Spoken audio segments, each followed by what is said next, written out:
Hi, my name is Hrishika Chhetri. I'm currently a sophomore business administration major and a biology minor. The title of my talk will be Nitrogen Removal on Salt Marsh Due to the Effects of Spartina Ultraflower.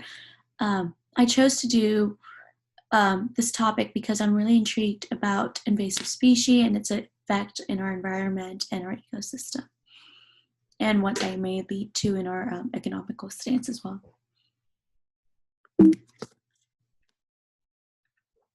So the outline of my presentation, first I'll be discussing my background information.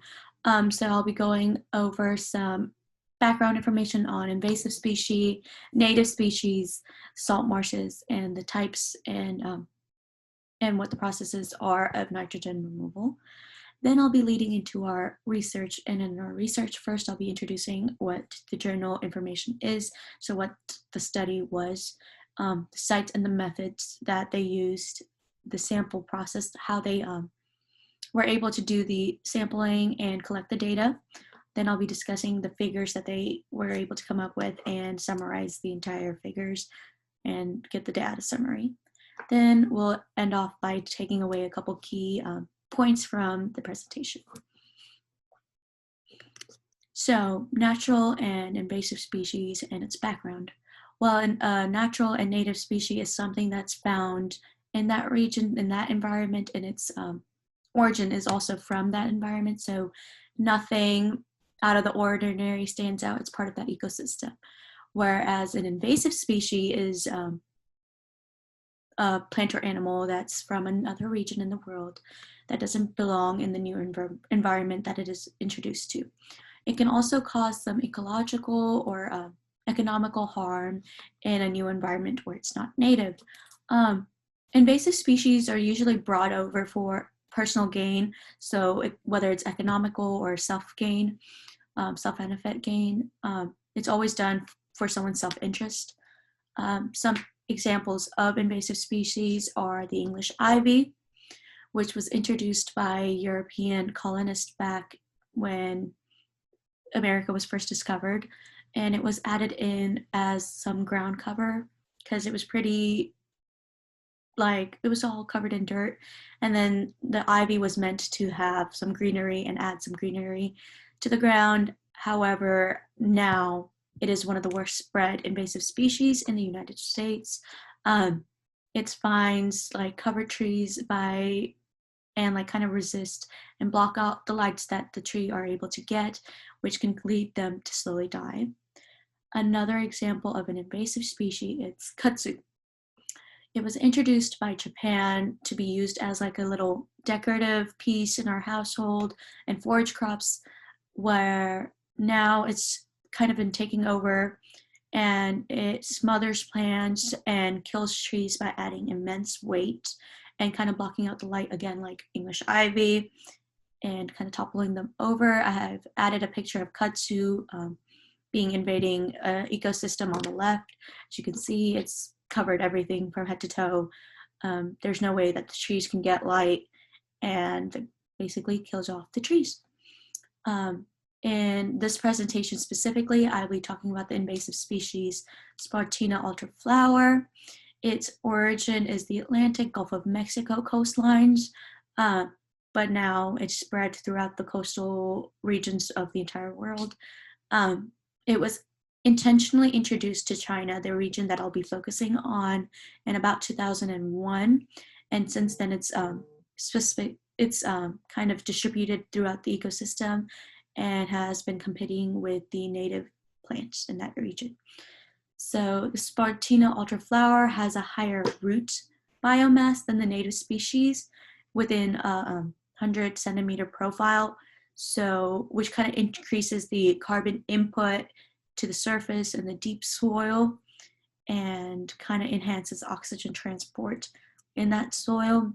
So this root of the Spartina ultraflower also releases some organic compounds, and it kind of helps out balancing the pH level and modifies soil and carbon intake, soil carbon and nitrogen intake, which works for their benefit compared to the native species in that region.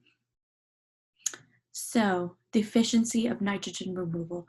It can vary depending on the degree of this plant species. So if there's different vegetation types, then it differs in their functional characteristics, which may have similar influence on denitrification and NMOX processes. So what is that? So an invasive species can alter the denitrification process and NMOX process because they do have a higher productivity and they're able to transport more oxygen than the native species, which I just covered in the higher root biomass. So it also has a higher, deeper burial rate than the native species in that area, which would be the Scriptus marqueteres and the Phragmites australis. So as it goes in deeper, it's able to get more nutrients because it's penetrating more layers of the sediment in the soil. And in this study, the native species are the Scriptus marqueteres and the Phragmites australis, and the invasive species is the Spartina alterniflora. So what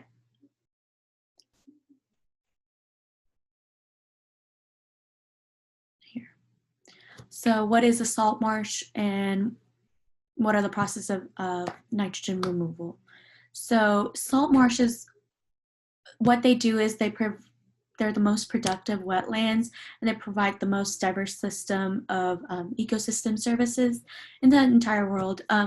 But starting the industrial era, like 18th century, 17th century, the nutrients level has been a flux due to the carbon monoxide produced and the different environmental factors that have impacted our environment. And it's not just in the city area, but it's also affected our coastal area as well. And it has affected the groundwater system that ultimately lead to the deep soils of the salt marshes. So the salt marshes play an important role in removing excess nitrogen through microbial processes such as denitrification and AMOX oxidation, which is just NMOX. And one of the major factors known to influence the nitrogen purification of salt marshes is known as the invasive invasion of alien species. So basically introduction of invasive species in a new area kind of leads to nitrogen purification capacity being fluxed.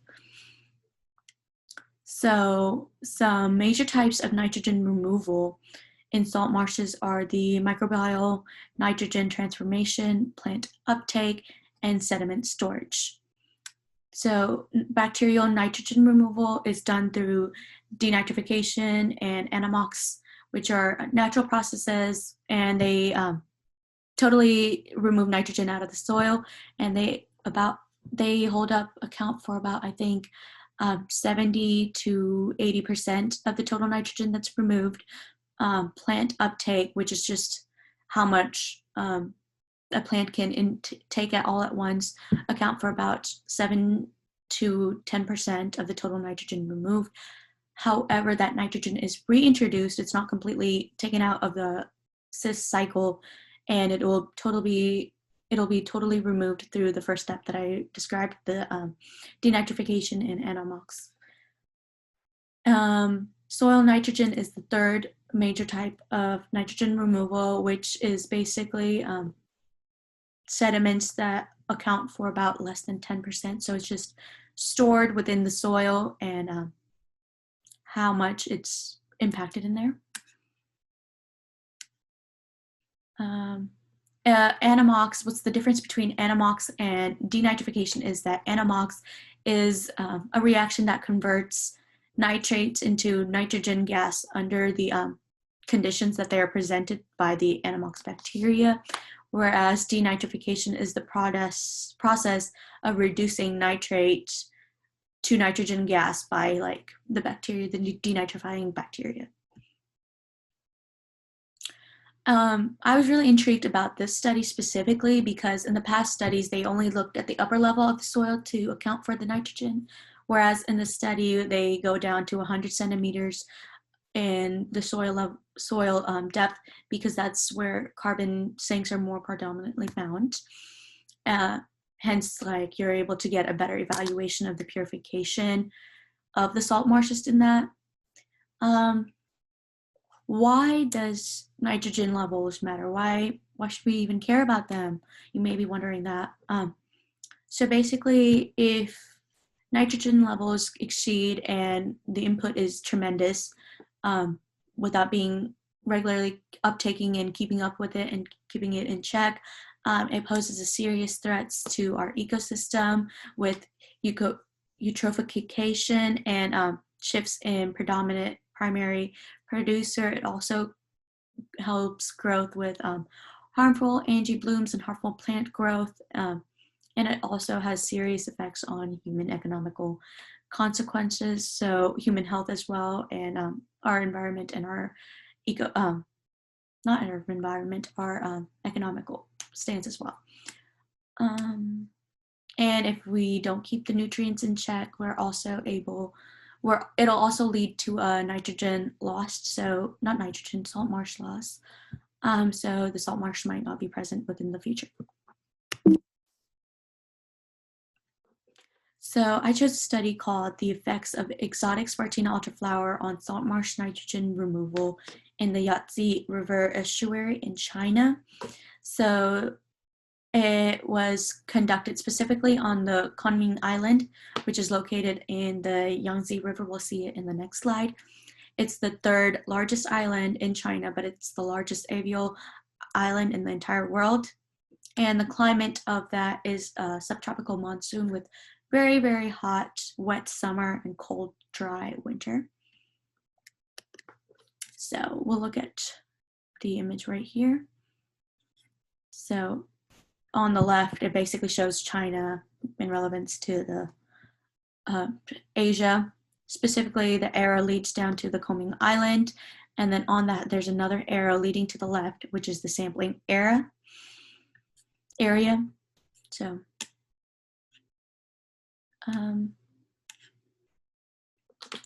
how the samples were specifically collected.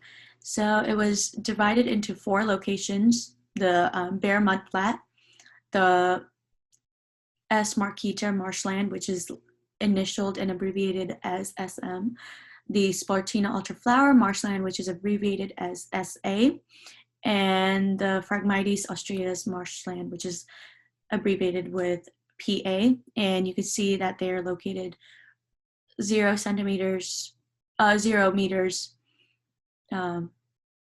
50 meters, 400 meters, and 500 meters away from the marshland, so from the coastal region. So that arrow that kind of shows the distance away from the coast.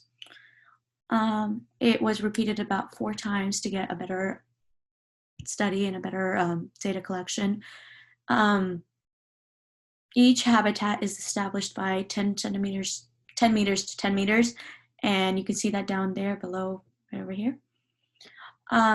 They conducted 3 random sampling in the quadrants, kind of to get a variation to see what was going on in each location to measure the above ground biomass. And what they looked at specifically was the bulk density as well as the soil temperature of the soils that they collected. And this chart is like key to remember for the rest of the study. It kind of highlights everything. So how were the samples processed? So the samples, after it was collected from each of the 4 types of salt marshes and each of the 4 distance from the salt coastal line, it was then filtered and stored in different ways. And it was stored in a dark room with 4 degrees Celsius, and it measured the denitrification and ammox rate, whereas the second was air dried in a room temperature to see the soil properties. The methods that they used was to differentiate the soil storage methods and the soil pH and salinity. The soil pH was determined from the soil suspension using a modular multi-channel benchtop meter. And with that, you were able to see that the soil to water ratio was about 1 to 5. Each of the soil that was collected and observed, the penetration within the soil, the samples that were collected, in each of them, you were able to do the 0 to 5 meters, and then centimeters, 5 to 10 centimeters, 10 to 20, 20 to 30, 30 to 50, and 50 to 100. So that's just seeing how deep in each habitat you were able to go.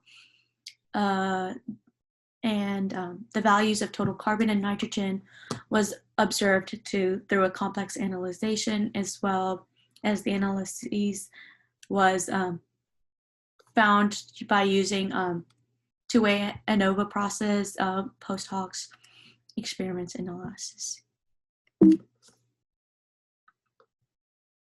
So this figure basically shows us that on the x-axis there's 4 habitat types. I've inserted an arrow to show us the distance away from the coastal line. So BF is closest to the coastal line, whereas PA is the furthest, so that you're able to have a clear distinction.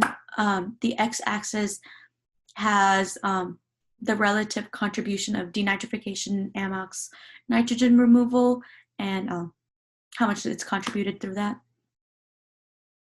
You're able to see that the Spartina ultraflower dominated salt marshes than the other habitat by seeing it having less denitrification in ammox processes and it predominantly being less than that.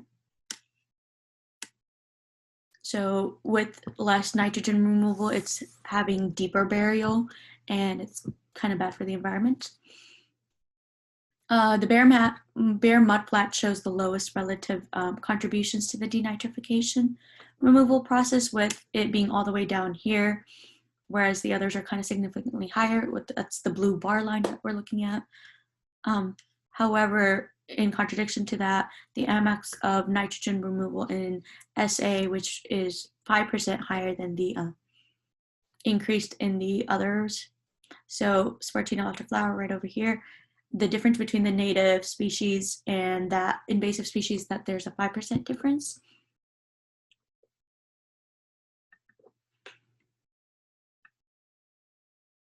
So in this graph, it shows us the nitrogen removal among the habitats. In the figure A, it shows us from 0 to 50 centimeters, and then from 50 centimeters to 100 centimeters. And the different levels obviously indicates the significant difference. In the graph to the left, it shows us that the nitrogen removal per unit was revealed that Spartina ultraflower did increase compared to the other ones. So you can see that it's being kind of higher. The A is kind of higher than the others. Whereas from 50 to 100 centimeters, it's the lowest that's present. It's kind of not lowest, but it's the same as the bare mudflat. In figure B, it's showing us the soil depth absorption of nitrogen removal from 0 to 100 centimeters. So basically, it's the cumulative data that's being presented all at once. And it shows us that the habitats kind of decrease in the following order. PA with it being at the highest, and then SM with it following. And those two are the native species, and that's kind of highlighted that they are able to remove more. Then it's followed by Spartina ultraflower, and then the bare mudflat. So Spartina ultraflower has a lower nitrogen removal processes. The data summary. So the data was conducted in 2 different weather conditions, May and October, showing the summer and the winter to see the potential rates and see if it differed. the denitrification rates in the upper level soils of the habitat up to about 50 centimeters were significantly higher than the ones in the other habitat. It was also deeper in the soil layer of 50 to 100 centimeters that the marshlands showed that there was no significant difference in the different months that it was conducted, and the AMX rates. The AMX rates in salt SA soil was relatively lower than the ones in the other habitat. And however, in October, its rates increased with sediment depth. So from 50 to 100 centimeters, it was significantly higher than the other habitats. So the predominant pathway for nitrogen removal through the study showed that it was denitrification, which accounted for about 95% of the nitrogen removal. The study deducted that there was no linear relationships between nitrogen removal and the soil depth layer. And then on the top of the picture, I have Scripurus marquites, the native species, and the one on the bottom, I have Phragmites australis on the bottom, basically showing the native species. Some key takeaways from the study was that both the intertidal zones and the habitat type can affect the processes of denitrification and AMOX, showing the different things are associated with our environmental factors. Marshland elevation. So the salt marsh, the Spartina flower altered the salt marsh elevation by accounting for the nitrogen removal in them.